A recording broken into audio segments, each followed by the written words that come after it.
Essential oils versus fragrance oils. Which ones to pick for your candle making?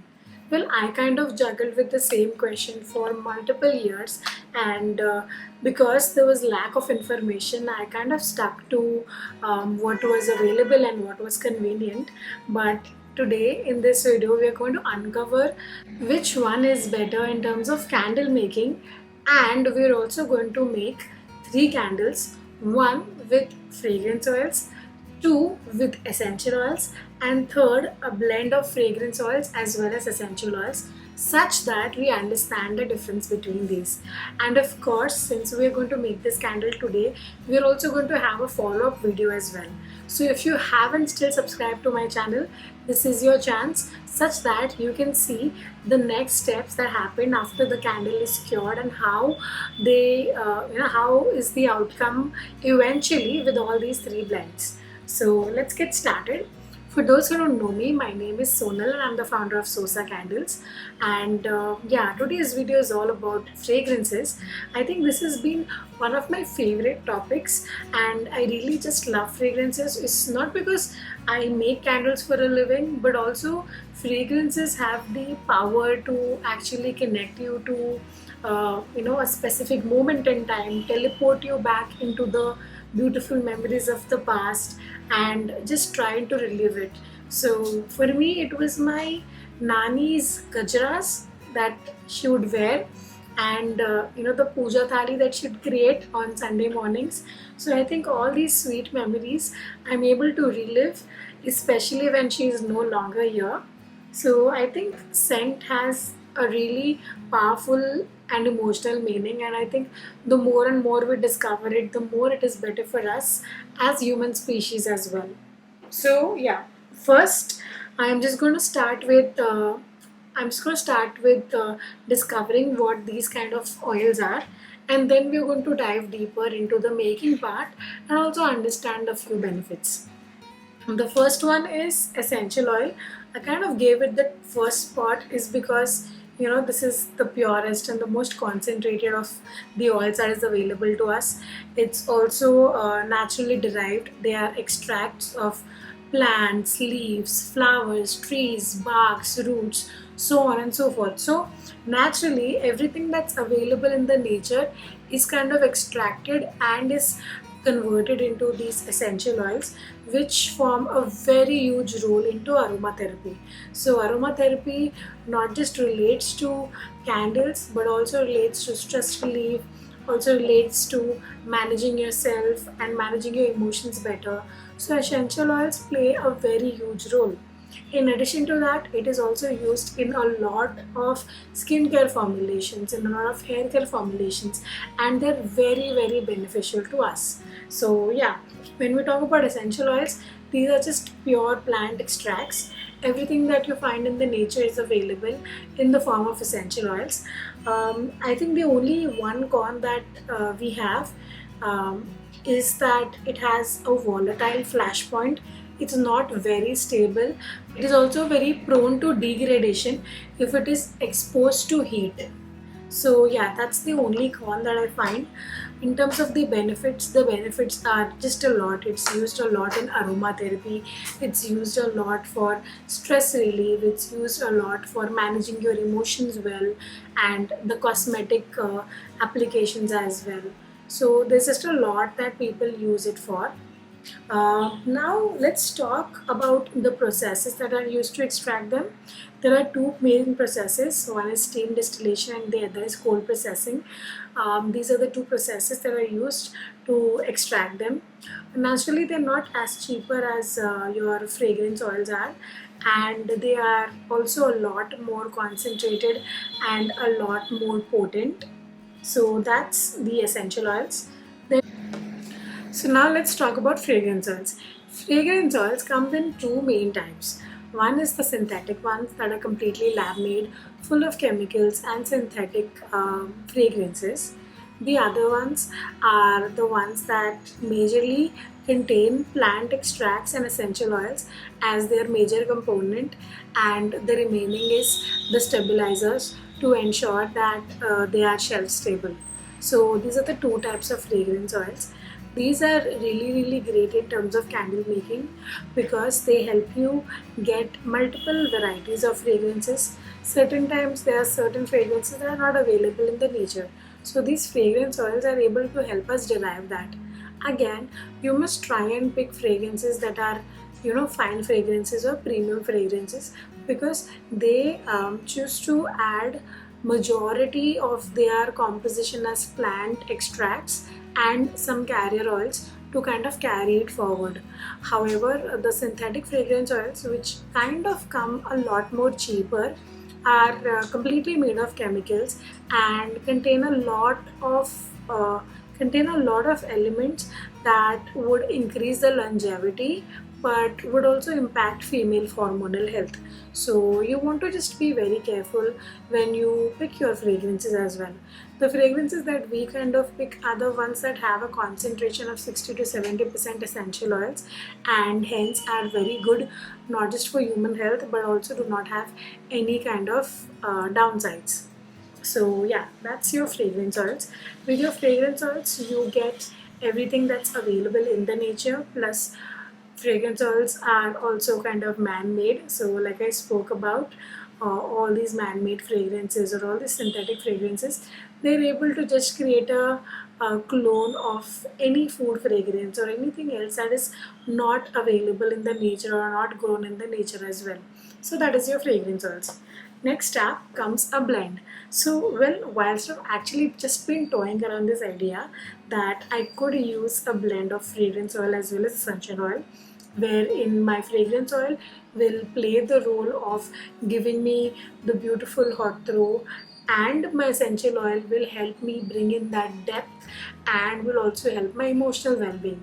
So I think it's just been so long that I've been toying around this idea, and this is something that we're just doing on our own.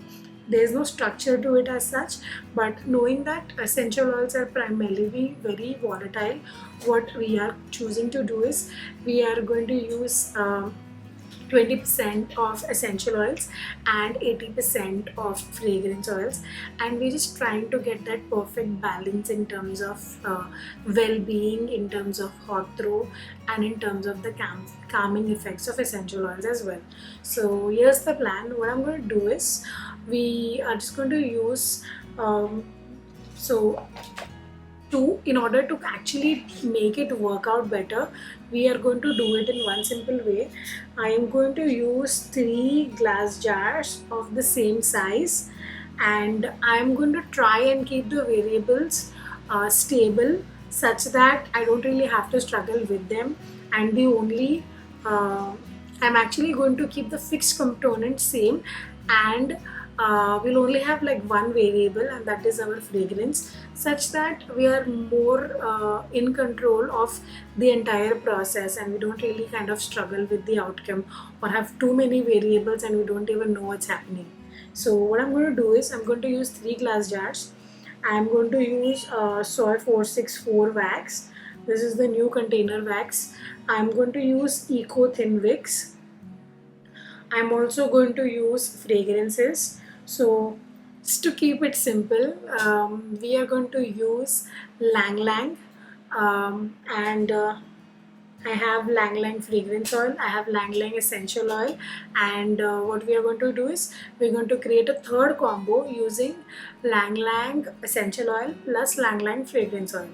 And like I said, I'm trying to keep all the other things fixed such that we are able to then finally test it out and see which combination kind of works really well for us and how to kind of go about it as well. So let's quickly start.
Hi guys, so that was it. We've made these candles. I know you'll have a lot of questions on your mind as to what temperature did I add my fragrance oils at, or what temperature did I add my essential oils at. All these details I have mentioned in this description box below. So save yourself some time and errors and check this before you practice this on your own. Also, let's kind of go through some FAQs because I know you all might have a lot of questions after we've kind of learned this and have understood this. So let's try and tackle them as well. Fragrance oils are always synthetic. That's not true. Fragrance oils are of two types, like I kind of explained to you all. One part is the complete synthetic one. The second part is a complete natural fragrance oil. So these are the two types of fragrance oils that are available. You can choose you can choose whichever fits your goals and whichever fits the story that you are building or the business that you are building. So if you want to have a brand that is rooted in natural ingredients, then natural fragrance oils like the ones that we use would be great. But if you want to keep things normal for everyday people, then probably you can use the synthetic fragrance oils, but keep in mind that they don't really last a very long time. Also, I mean, when I say very long time, their hot throw and cold throw is not that great. Also, essential oil candles cure faster. Essential oil candles or fragrance oil candles, they need time to bind well in the wax, so they need 7 to 10 days of good curing such that they perform really well. So you want to not make this mistake of pouring the candle and start using them in 24 hours, because you need to give it that resting time. Next is essential oils never give a good throw. Again, as long as you are curing the candles, you will have a good throw, and we are also have testing it out and seeing how it kind of works out. So when I do the follow-up video, we will find out how it is performing. Next up is fragrance oils always discolor wax. Certain fragrance oils which have vanillin content tend to discolor your candles a bit. They can either go a little shade, they can either go a shade or two darker, but that's about it. Most of your fragrance oils will always kind of remain same and they won't discolor your candles. Next is customers only want cheap. Let me tell you honestly, 70% of them buy for scent, and if they like the scent and the story behind it, there's no looking back. And the price is usually checked at a very final stage, and really the decision is always very much emotional and whether they want it or not. If they don't want it, then they'll have a lot of reasons to not pick. But if they really like the fragrance and if they really like how the candle makes them feel, then there's no reason why they won't want to buy it. So yeah, that was about it. I just have this 3-question checklist whenever I make a new collection or whenever I'm pouring candles as well. And the questions are, what room is this candle going to live in? So, which means if my candle is going to live in a living room or in a bigger sized room, then my containers also have to be big. Otherwise, my customers are going to say, oh no, this fragrance is not very strong, or the fragrance is very mild. If I know that my fragrance oil is going to live in a bedroom, then I'm going to use a smaller jar. A smaller jar would be a standard 200 grams jar. So the bigger your living environment or the environment in your candle lives, the bigger your jar has to also be, because it also has to cover the entire area. So you want to keep that one thing in mind. Second question is, what feeling do you crave? See, you don't want to just make candles for the sake of making. You want to also have an intention into your candles, whether they're going to be relaxing, whether they're going to be uplifting, and there are fragrances that cater to these individual needs. So what I'm going to do is I'm just going to create a small table which would tell you the list of fragrances and the kind of benefits that they provide, such that you have an intention when you are making your candles as well. Lastly, what story feels true to you? So again, I think I just touched based on this a little, earlier. you really want to be true to yourself, and when you are kind of promoting things as well, you'd have some people who can just lie blatantly, but there's only so much you can do that, there's only so much false information that you can give. So you really want to be true to yourself. If you are making a certain candle which is of the most highest caliber and quality, you want to just be honest and communicate that as well. However, if it isn't that, you may want to not kind of um, you know provide misleading information, is because once the trust is lost, it's really hard to kind of gain it back. So yeah, you want to be true to your story, and you want to be true to what you are building, and just try and use things accordingly. It's going to streamline a lot of your inner decisions, and will also kind of align to your moral compass as well. So yeah, that was it. If you all found value in it, do like, subscribe, and follow for more. We also have a small update. We've got a new workshop coming up on 7th of June. If you need more details about it, please WhatsApp us. One of my team members will help you out with all the details. Seats are limited, so message us back as soon as you watch this video. I'll see you in the next video. Bye.